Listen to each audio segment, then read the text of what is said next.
Oigan, muchas gracias por seguir aquí en esta tarde. Pues cada vez se va poniendo más y más interesante esta encuentro entre cocinas latinas, entre chefs de toda Latinoamérica, entre chefs catalanes. Y pues hoy vamos a estar platicando sobre el mar en diferentes latitudes con el chef Javier Plasencia y con el chef Manuel Alvarado de Perú. Justamente Javier Plasencia es el chef del que hablaba Jonathan Gómez Luna de la ensalada César. Y pues a lo largo de estas 2 jornadas hemos sido testigos de cómo la gastronomía es una herramienta de cambio, de unidad y de respeto a todo nuestro entorno y de la tierra. Hemos comprobado que las cocinas de puertas abiertas, las mentes curiosas, como lo que vimos esta mañana y esta tarde con Jonathan y con todos los chefs que han desfilado por acá, los corazones dispuestos y que tienen la capacidad de conectar y no de fragmentar, de sanar y de unir. Y hoy vamos a cerrar con una mesa redonda que encarna esta filosofía. Bajo el tema Cocina de Mar con diferentes latitudes, vamos a hablar con 2 chefs de diferentes geografías, el mexicano Javier Plasencia, que tiene una estrella Michelin y que tiene un montón de proyectos hermosos, y el peruano Manuel Alvarado, para quien les pido un aplauso, que nos van a acompañar esta tarde y ahorita se los presento. Bienvenidos, Manuel Alvarado y Javier Plasencia. Gracias. Pásale, Maru. ¿Qué tal? Oigan, pues no saben la emoción que es tenerlos. Siéntense, bienvenidos. Muchas gracias. Ya no. Pues les cuento un poco, antes de comenzar con la mesa, sobre Javier Plasencia. Él es un chef de Tijuana y tiene diferentes proyectos. A mí lo que más me ha conmovido de este encuentro con todos los cocineros con los que hemos estado platicando es cómo han logrado transformar su entorno y cómo han logrado transformar el destino donde viven, que los vio crecer, que los vio nacer y que han hecho a través de la gastronomía un cambio profundo en el tejido social de los lugares. Y bueno, historias que comenzaron con restaurantes queriendo tener este compromiso de ver a qué sabían sus sueños y a qué sabían sus lugares geográficos, pues ahora están reconocidos no solo con estrellas Michelin, sino con miles y miles de viajeros que van, se conmueven y entienden una mente creativa a través de la cocina y a través de lo que sucede en una sobremesa. Y con Manuel Alvarado es una historia que a mí me gustó mucho juntarlas porque tiene que ver con esta reinterpretación de las cocinas de nuestras tierras. Javier vive en un lugar que es una frontera en donde ve pasar muchísima gente de muchísimas nacionalidades y va tomando de ahí. Y Manuel Alvarado es un chef peruano que justamente migró hacia Barcelona. Hemos tejido puentes en estos 2 días entre Cataluña y México, entre la cocina latina, y pues son embajadores al final de cocinas latinas que no solamente están enamorando a los que estamos aquí, sino a todo el mundo. La cocina peruana ha permeado a todo el planeta y justamente un día que estábamos platicando en 2010 con Javier Plasencia, abrió él un restaurante que se llama Erizo y venía de Perú y venía conmovidísimo con lo que estaba pasando con los ceviches. Así es que bienvenidos y platiquemos del producto, del mar, de la tierra en diferentes latitudes. Gracias por estar aquí. Gracias a ti. Gusto, gracias. Qué buenas botas. Qué buenas botas. Buenísimas, buenísimas. Oigan, bueno, pues la primera pregunta tiene que ver justamente con estos mitos que tenemos acerca de la comida, ¿no? La comida mexicana, sobre todo en la frontera, está mal entendida, ¿no? Y todavía nos queda mucho tiempo para desmitificarla. Y yo quisiera preguntarte, quiero comenzar por Javier, preguntarte cómo la historia de tu familia, cómo la historia de haber crecido en Tijuana se fue tejiendo y fue haciendo que fuera un hervidero de mentes creativas que también empezaron a hacer un cambio a través de la gastronomía. Bueno, pues mis padres abrieron la primera pizzería en Baja California, una pizzería tal cual, que no existía en Tijuana. Teníamos que cruzar, bueno, tenían ellos, tiene 57 años ya este negocio, 58 años, y tenía que cruzar a San Diego a comer comida italiana o pizzas en este caso, porque los italianos llegaron a Baja California y sobre todo a Tijuana en la era de la provisión de Estados Unidos en los 20s, pero siempre ha habido este gusto por la cocina internacional, así se llamaba antes, y la cocina europea en México, en esta región que es Tijuana. Nosotros, por ejemplo, en las Navidades celebrábamos o en algunas cenas especiales, celebramos con cocina pues, italiana, americana, europea, nada que ver con la cocina mexicana como es acá, que aquí celebran con moles y chiles en nogada y estos grandes platos que tenemos en nuestra cocina mexicana. En la frontera, sobre todo en Tijuana, en aquella esquina, celebrábamos con cocina pues muy gringa, ¿no? O muy italiana en este caso. Yo crecí, yo aprendí, mis primeros platos que yo aprendí a cocinar fueron de cocina italiana, por ejemplo. Yo crecí ahí en ese ambiente y bueno, hemos visto cómo ha llegado tanta gente, tantos migrantes como los chinos, los japoneses, los coreanos, los haitianos, gente de Sinaloa, de Oaxaca, de todas partes del mundo que han pasado por esta región y pues hemos tomado un poco de todo esto. Hemos aprendido mucho de estas personas. Y en el caso de Perú, que justamente hablábamos de esta migración de sabores, han sido 2 días de estar hablando de cómo los ingredientes van migrando y van creando nuevas cocinas. Manu, cuéntanos qué ha pasado con la cocina de Perú, con los chinos, con los japoneses. El Perú es un crisol de culturas. A lo largo de todos estos años han llegado diferentes culturas como la china, la japonesa, y han aportado su riqueza gastronómica, la cual ha hecho, por ejemplo, Japón-Perú es la cocina Nikkei, China-Perú es la cocina Chifa. Y la verdad que gracias a todos esos tipos de gastronomía, la cocina peruana es lo que es hoy día. Sí. Y bueno, justamente en Mexicali, que también es parte de Baja California, una vez me contaste, Javier, que cuando regresan, o sea, ¿qué es lo primero que hacen cuando ustedes viajan al extranjero y regresan a su casa? Van por unos tacos, ¿no? En Baja California no van por unos tacos, van por comida china, justamente Sí. por esta migración y cómo estas migraciones van haciendo que ustedes vayan interpretando sus platillos y vayan jugando, cómo van tomando cada uno de los sabores para ir creando diferentes conceptos en sus restaurantes. Sí, o sea, sí es cierto, nosotros viajábamos y al regresar lo que queríamos es ir a comer comida china porque desde pequeños los domingos comíamos comida china en casa, ¿no? En Tijuana, entonces se queda todo ese. Yo cuando mi primera vez que fui a Perú, hace ya 20 y tantos años fue mi primer viaje,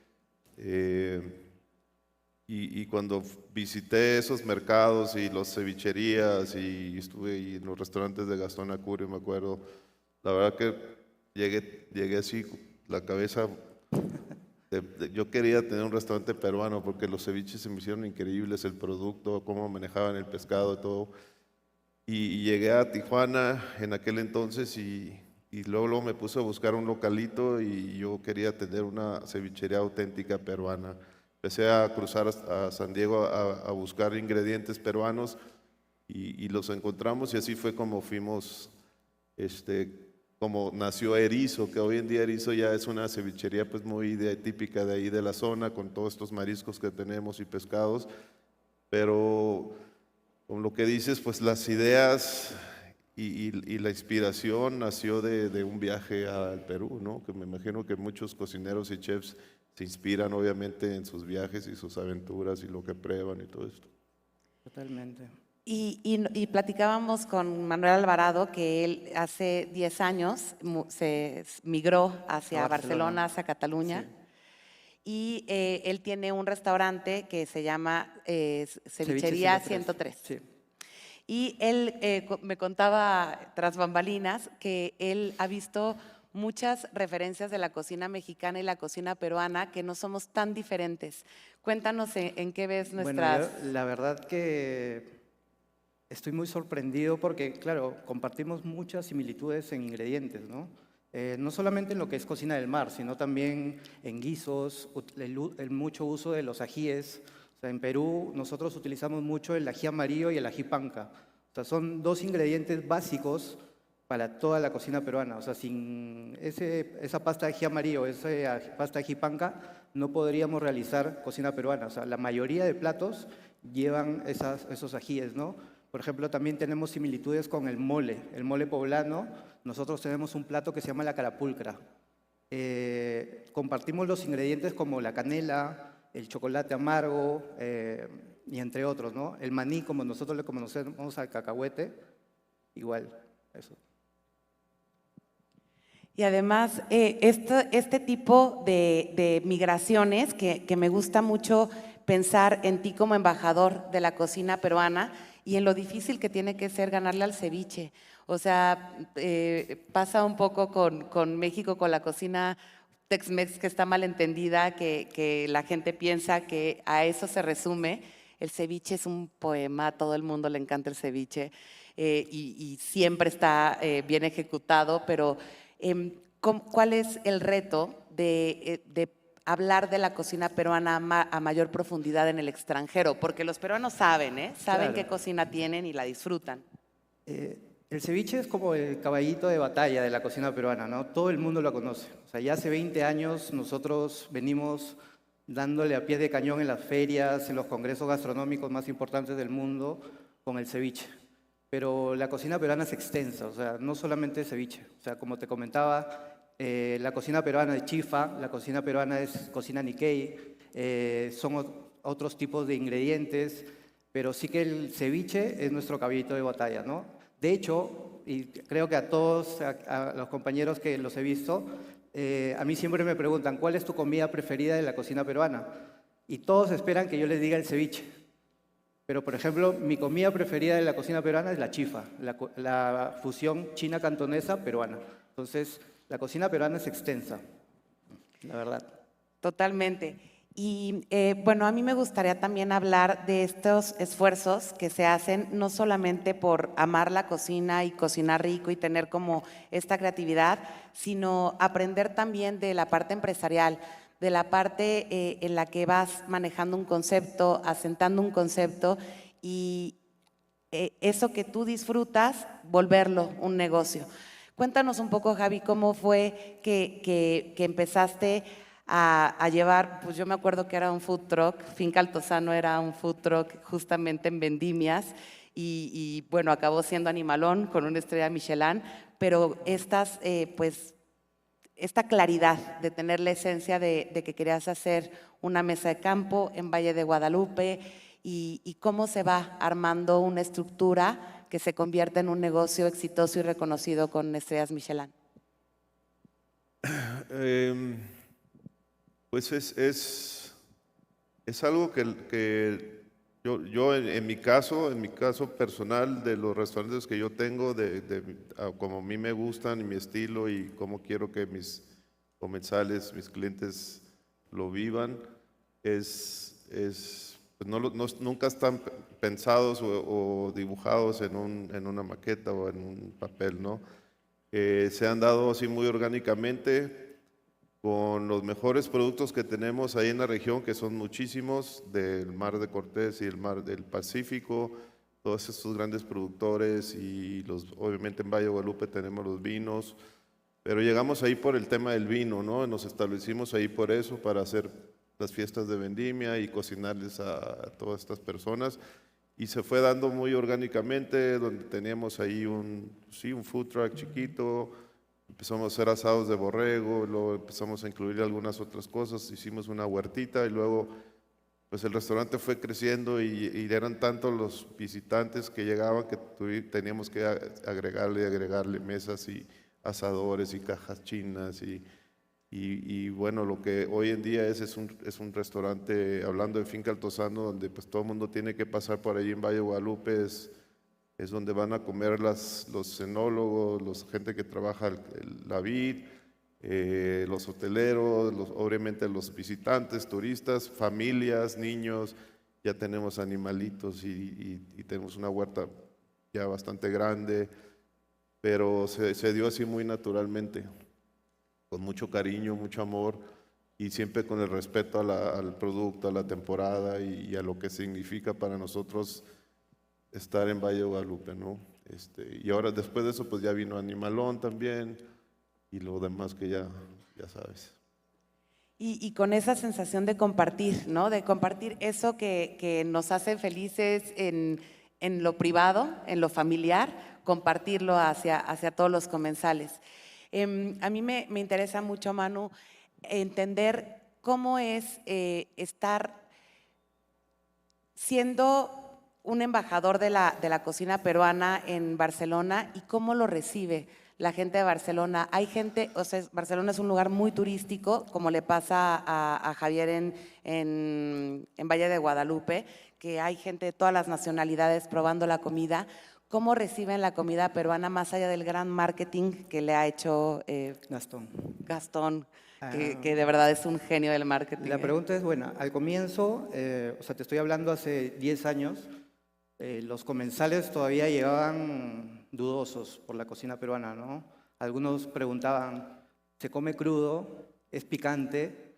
¿Lleva cilantro? Entonces, todavía nosotros estábamos en proceso de enseñarle. ¿Por qué los europeos le tendrán tanto miedo al cilantro? Algunos no lo toleran, o sea, no lo sé. Pero entonces pasaba eso, ¿no?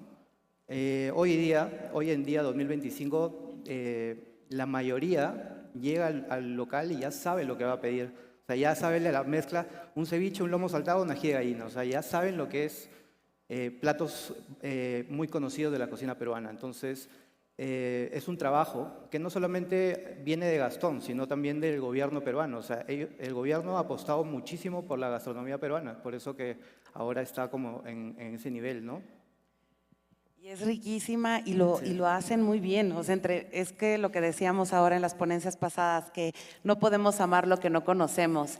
Y conociendo nuestra cocina latina y viendo todas nuestras convergencias y todos los puntos en común que tenemos, pues vamos entendiendo que no solo estamos siendo embajadores de la cocina de nuestro país, sino de la cocina latina entendida.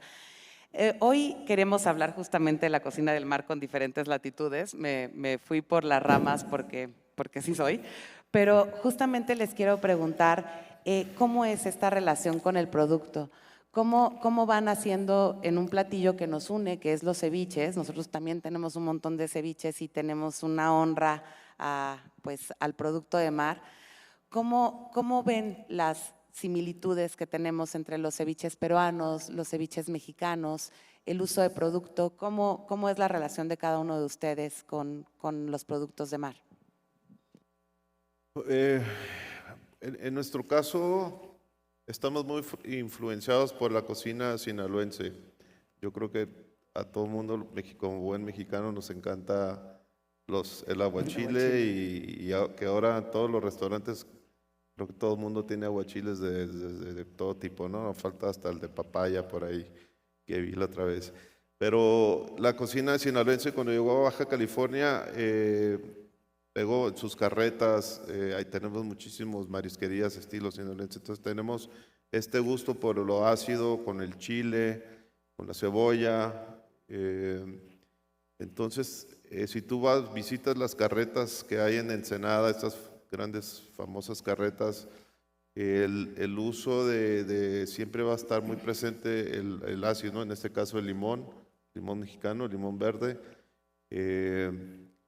mucho picante, puede ser el uso del chiltepín, por ejemplo, que le combina a mi gusto muy bien, muy buena sal. Y el producto, ¿no? Que el producto es el que quieres probar, ¿no? A veces pues lo echamos a perder poniéndole muchas otras cosas que no las necesita, pero aquí para nosotros en Baja California hemos aprendido a respetar los sabores auténticos de cómo debe saber el pescado o el atún, el erizo, las conchas, los ostiones, antes de empezarle a ponerle tanta cosa. Pero lo básico siempre es la acidez, el limón y el chile. del producto. Totalmente. Y avísame si estoy equivocada, pero siento que también nosotros, los mexas, somos un poco más arriesgados con que si se nos antoja algo, pues le empezamos a meter que cayó de achaquerizo, o sea, como, sabe, como que mientras tenga limón, tenga buena acidez y tenga buena sal y un buen producto. Ustedes, en el tema de los ceviches, cuéntanos sobre la leche de tigre y cuéntanos qué tan ortodoxo es, porque pareciera que es una religión con la que no te puedes meter tan fácilmente. Bueno, el ceviche nace en los pescadores, o sea, el ceviche es un plato de alta mar. En su manera más clásica y más es limón, pescado y ají limo. El ají limo no puede faltar en un ceviche. O sea, tradicionalmente es el ají por excelencia y el mejor acompañamiento para el ceviche, el mejor acompañamiento de picante, ¿no? Luego ya hay ceviches más avanzados, ¿no? Nosotros en Ceviche 103 hacemos una leche de tigre que lleva apio, lleva fumet de pescado, lleva zumo de lima, lleva cebolla, entonces es un poco, no, cebolla blanca, porque si le pones cebolla morada ya no es leche de tigre, o sea, la idea es, o sea, todos piensan que es leche de tigre y lleva algún lácteo, no, sale como un zumo, un jugo blanco porque se licúa la proteína, que es el pescado blanco, y también con cebolla blanca y todo eso. Pero hay leches de tigre de todos tipos. De hecho, en Perú hay leche de tigre, leche de pantera, leche de cocodrilo, o sea, todos los animales, porque son hechas con diferentes insumos. Por ejemplo, la leche de cocodrilo es con cilantro licuado, o sea, una leche de tigre básica, pero que le licúan más cilantro, por eso se tiñe como de color verde.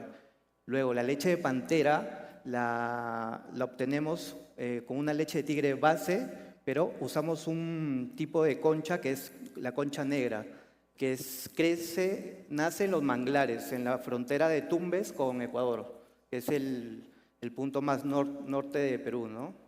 Y así. ¿Y qué lleva esa?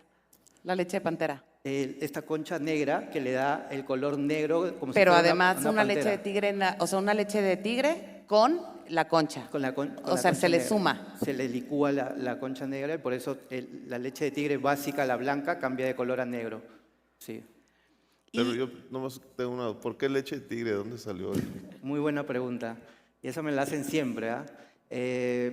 Normalmente la leche de tigre es un plato. O sea, es un plato aparte del ceviche. El ceviche es uno, o sea, la leche de tigre es como el alma del ceviche. O sea, sin leche de tigre tú no puedes hacer ceviche, ¿vale? Pero la leche de tigre es un plato específico y un plato muy de mercado. Pero a tu pregunta, ¿por qué leche de tigre, no?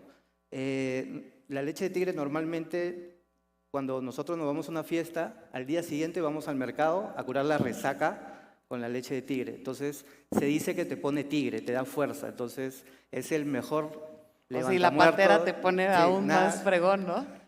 No, ese es afrodisíaco, ya. No te pone afrodisíaco más que todo. Pero no es la leche de tigre la que te pone afrodisíaca, que No, es no, justamente la la pantera. proteína que Sí. estás usando. Sí. ¿Y cómo hacer que estos platillos que son como tan sencillos, que vienen de orígenes tan humildes, que justamente le ponemos limón a las cosas para que no se echen a perder tan rápido? O sea, esta sencillez y esta belleza de poder pescar un producto y comértelo crudo y estar viviendo eso en el mar, justamente el mar, cómo llevarlo a los restaurantes de alta cocina sin que pierdan su esencia, pero también dándole un vuelco de creatividad y de experiencia gastronómica a tu comensal.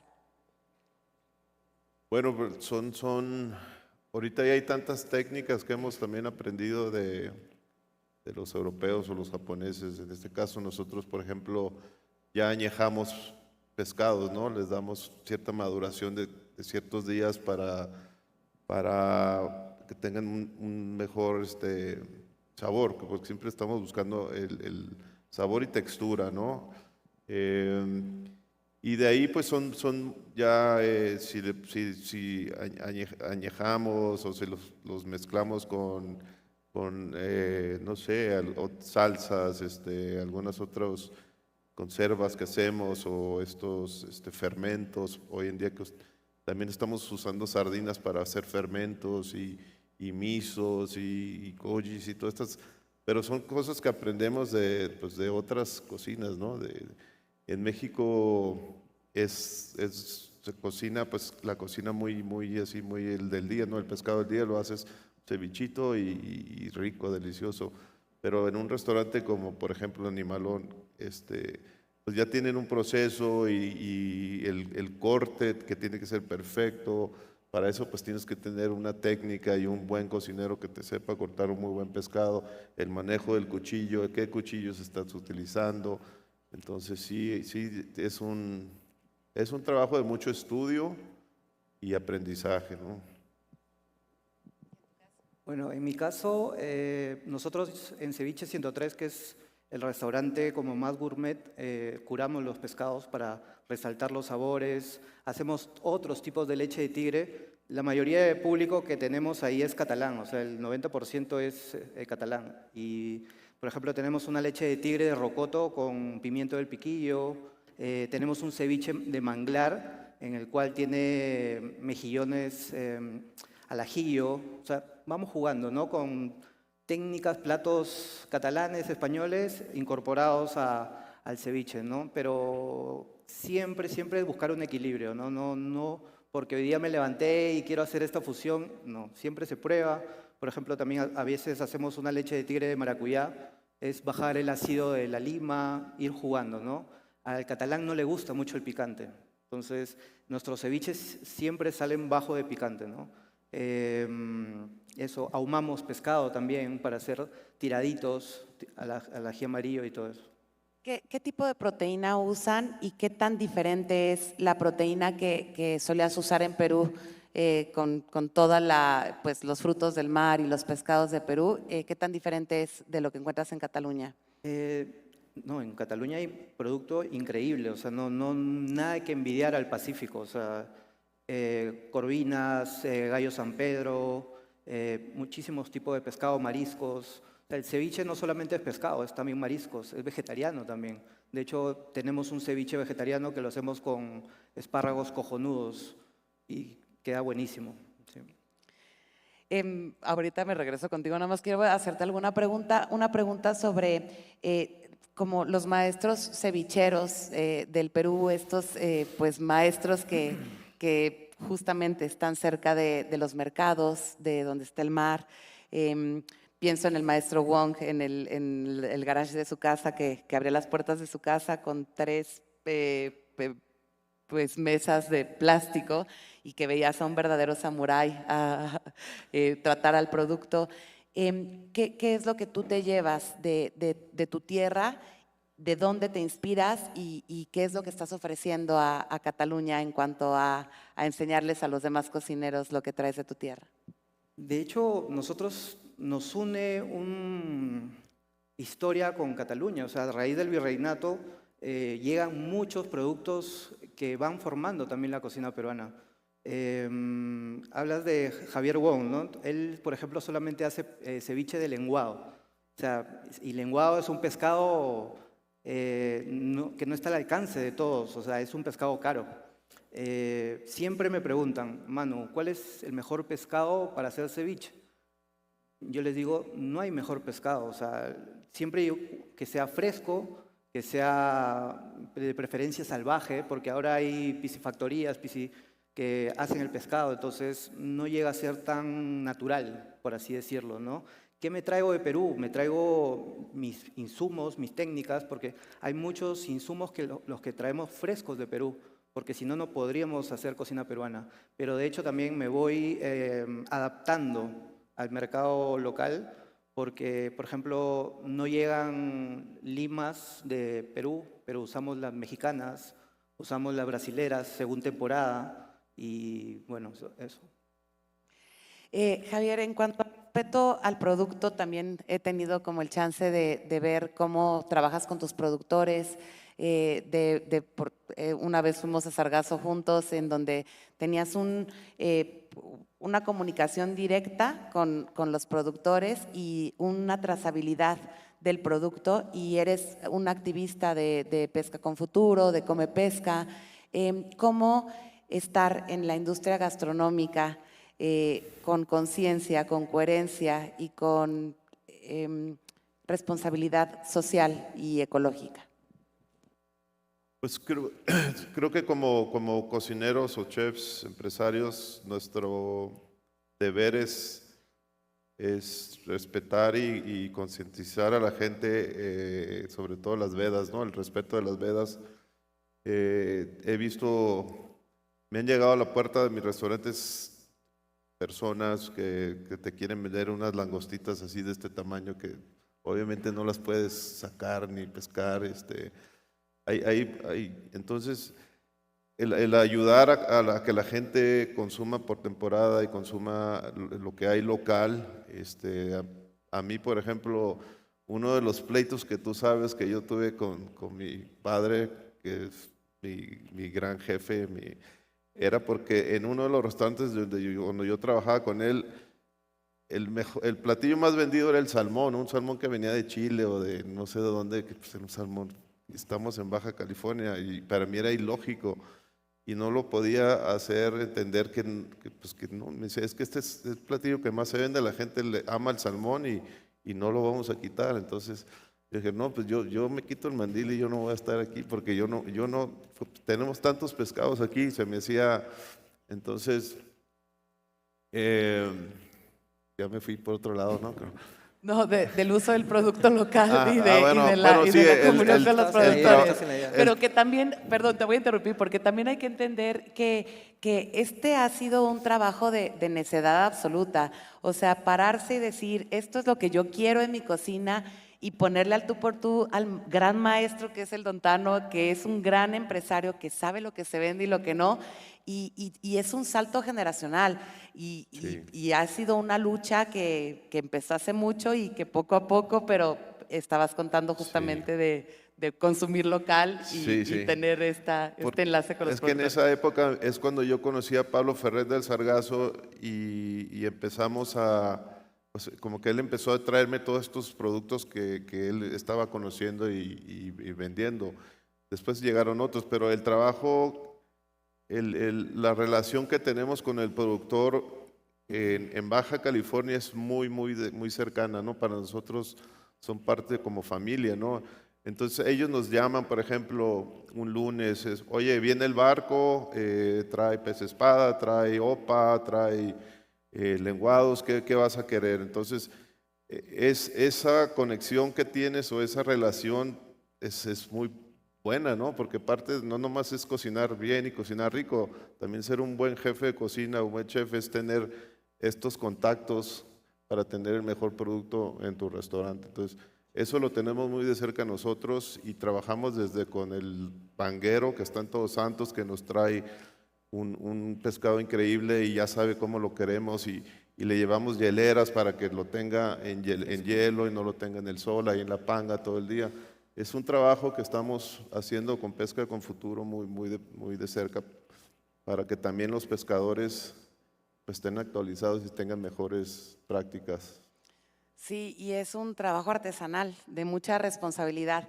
A mí me gustaría, Manu Alvarado, de Perú, que ahora vive en Barcelona desde hace 10 años, que nos cuentes cómo es esta trazabilidad del producto allá, qué tanta relación tienen ustedes con sus productores, cómo se van tejiendo estas relaciones. Claro, imagínate, somos 18 restaurantes en Barcelona y diferentes conceptos, pero la mayoría vendemos ceviche, ¿no? Entonces, Es Grupo Ceviche, ¿no? Sí. Este grupo que reúne Sí. a estos restaurantes. al comienzo fue... ¿Cuántos son? ¿18? 18. ¿Solo en Cataluña? Sí. Al comienzo fue muy difícil porque yo hace 10 años llegué y dije, ¿cómo voy a desarrollar cocina peruana? O sea, no tengo mis insumos clásicos, los que he utilizado toda la vida hasta las comidas de niño, ¿no? Pero como te digo, es un trabajo de adaptarse a lo local. Como un ejemplo, ¿no? Perú es el país de la patata, de la papa. Sí. Tenemos ¿Cuántas 3.500 hay? variedades de patata y 1.500 creo que variedades. más. O sea, entonces dije, por ejemplo, ¿cómo hago la causa peruana, que es un plato muy famoso hecho a base de patata, en España. Y la idea era probar. Por ahí apareció una variedad que se llamaba la agria, que solamente le cambiamos la técnica de cocción, ya no la hervíamos, sino la metíamos al horno y resultó bien. Igual, así hay muchos ingredientes que tenemos proveedores y son socios estratégicos que nos traen producto de Perú. De hecho, hubo un momento en el que el canal de Suez se bloqueó y no llegaba ají amarillo a Europa. Entonces fue un tema porque, claro, como te digo, la mayoría de platos peruanos lleva ají amarillo. Lamentablemente los tuvimos que dejar de un lado una semana para esperar a que venga el ají amarillo, ¿no? ¿Por qué migraste a Barcelona? ¿Qué tiene Barcelona que no tenga Lima? Barcelona, ¿no? En general, yo creo que todos, para todos los chicos que están acá presentes, creo que lo mejor es siempre salir de tu lugar, porque eso te quita la venda, te enseña. O sea, y mi meta cuando yo terminé de estudiar gastronomía fue ir a practicar una estrella Michelin en Europa, pero lamentablemente no tenía los medios, o sea, no podía. Recién cuando ya fui chef de un restaurante, comencé a juntar dinero y bueno, vine a hacer unas prácticas al restaurante Villa Veneto en Barcelona y bueno, me quedé, sí. Oigan, y ustedes ya todos confundidos, de que vienen de que les digan que se queden en México. Pero yo creo que aquí la idea es conocer, comérselo todo, probarlo todo, conocer y empezar por nuestra casa, porque en realidad Manu Alvarado no podría estar rompiéndola en Barcelona si no hubiera conocido tan a profundidad Perú y ya por ahí irse a ser embajador. Y sobre todo estar orgulloso de lo que haces, ¿no? Orgulloso de tu cocina. O sea, siempre pensar que lo tuyo es lo mejor, o sea, ante todas las cosas. O sea, en Perú, en las mesas se sientan las familias, los amigos y todos pueden estar en desacuerdo, en la política, en el deporte, en cosas. Pero cuando hablan de gastronomía, son los más felices, o sea, es lo que más les llena a los peruanos. Y todos están así, todos Y estamos estoy de acuerdo seguro que que nuestra pasa eso cocina acá es en la México mejor. también. Exactamente. Javier, hablábamos un poco al principio, que ya ni siquiera los presenté como debía porque me ganó la emoción de platicar con ustedes y de que ellos los escucharan a ustedes. Creo que siempre se puede investigar a la gente que admiramos, pero no siempre se puede tener de viva voz pues sus vivencias, sus aprendizajes. Hablábamos en estos días sobre la gastronomía como una herramienta de transformación social y para mí Tijuana es uno de los ejemplos que a mí más me ha movido como viajera y como periodista. Yo vi cómo la gastronomía de primera mano cambió el rumbo de Tijuana, de Tijuana en particular y también de Colombia. He visto cómo la gastronomía ha tomado espacios públicos que antes no eran nuestros y que ahora son nuestros gracias a la comida. ¿De qué manera ustedes como chefs, como empresarios exitosos desde sus trincheras, ven a la cocina como una herramienta de transformación? ¿Desde dónde podemos ayudar a hacer un cambio? Bueno, a mí me tocó hacer el cambio en Tijuana cuando estaba Tijuana por muy malos pasos. Tijuana siempre ha estado así, ¿no? Hoy sigue, pero bueno, ella es no tanto como antes. Y en alguna ocasión nos tuvimos que ir a vivir a San Diego, ahí con los vecinos por la inseguridad. Y yo decía, pues es que necesitamos hacer algo, ¿no? Yo quería, pues yo amo mi ciudad, Tijuana, crecí y la defiendo.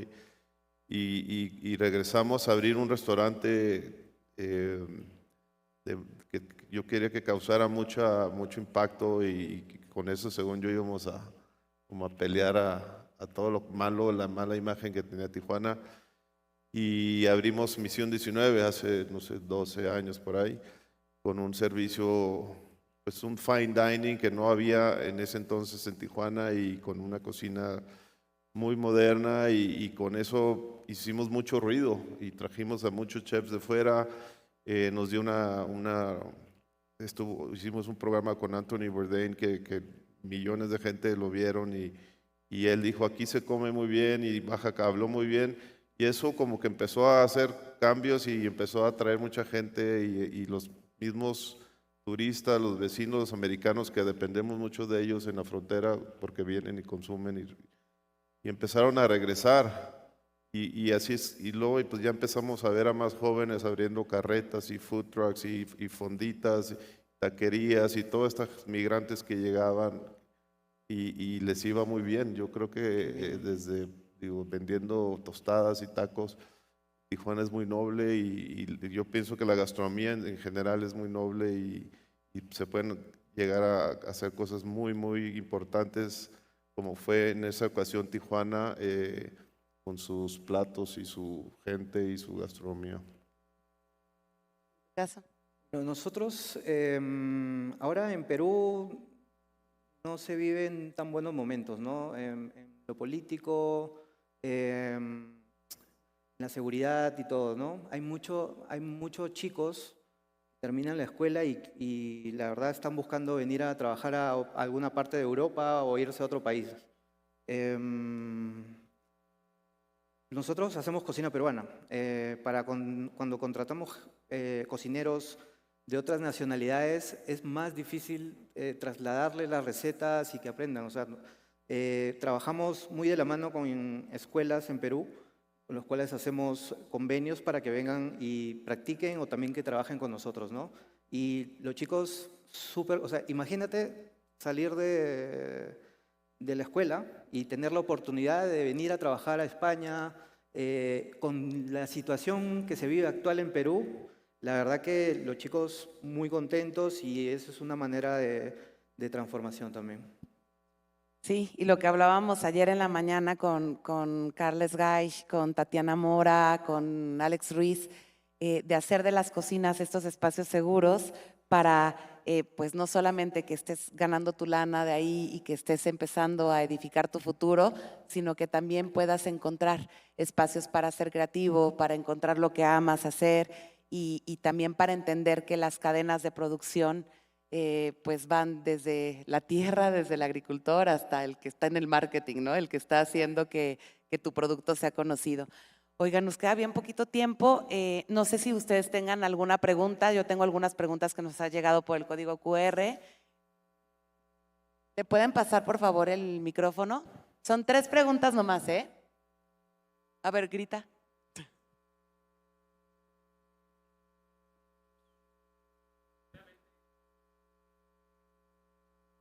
¿Me ayudan con un micro? Sí, escucho. La comparación del ceviche peruano. Pásale.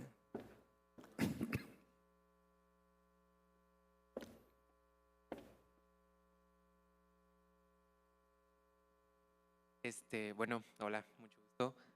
Y pues le decía, la comparación con el ceviche peruano y mexicano, pues obviamente luego existe mucho, ¿no?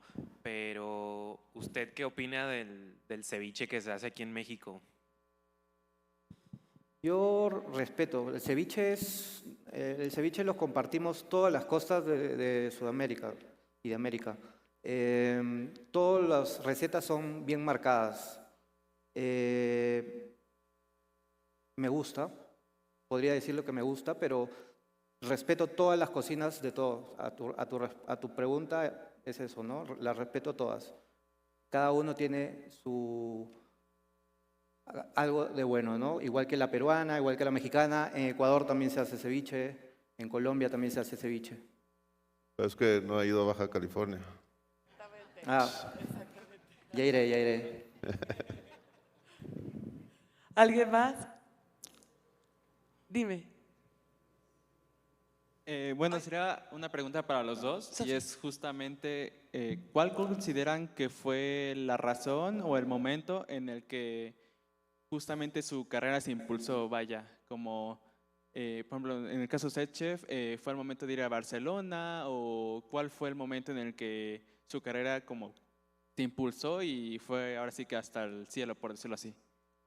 Uy, yo desde que el primer día que empecé a estudiar gastronomía fue amor a primera vista, o sea, dije esto es lo mío, o sea, yo vengo antes de estudiar gastronomía estudié odontología para ser dentista 2 años, o sea, nada que ver, pero la primera vez que toqué una cocina dije esto es lo mío, o sea, ya el trabajo de cocinero son horas y horas, estar en caliente, en frío, y a mí me gustaba, entonces me impulsé desde un inicio.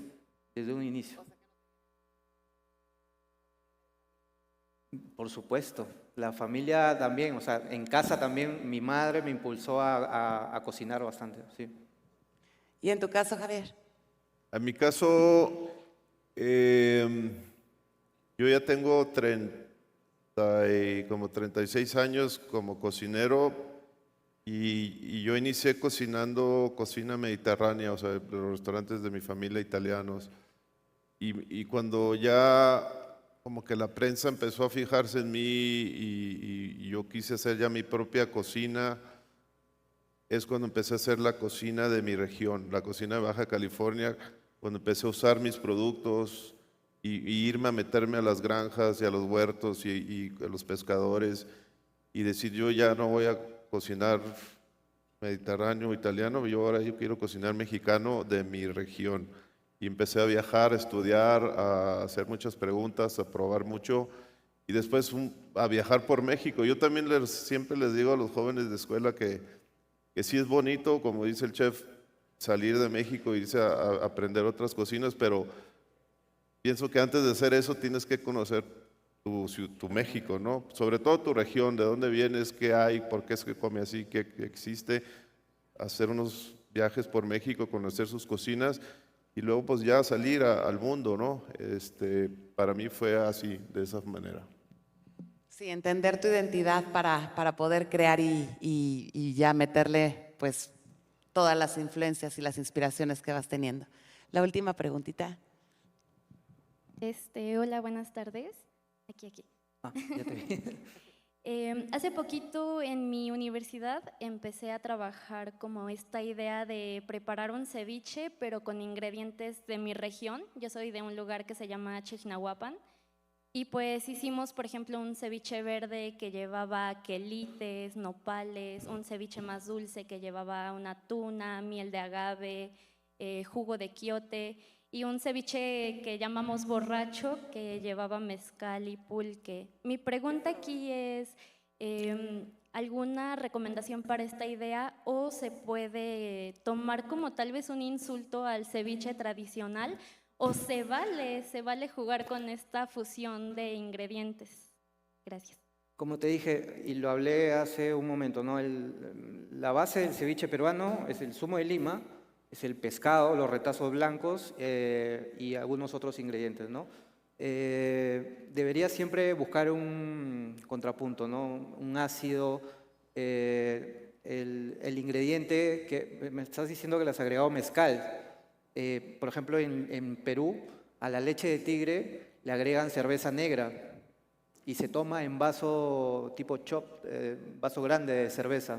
Entonces, el alcohol a la leche de tigre le va bien. Entonces, por esa parte vas por buen camino. Y ya nada es un insulto. Ya está bien ser niña mala. Muchas gracias, Javier Plasencia, Manuel Alvarado. Gracias a ustedes. Y gracias a Latino Gastronomic. No se vayan, porque nos vamos a la última ponencia ya, que es de destilería, con Carlas Bonín. Y ahorita nos vemos. Muchas gracias, Javier y Manu.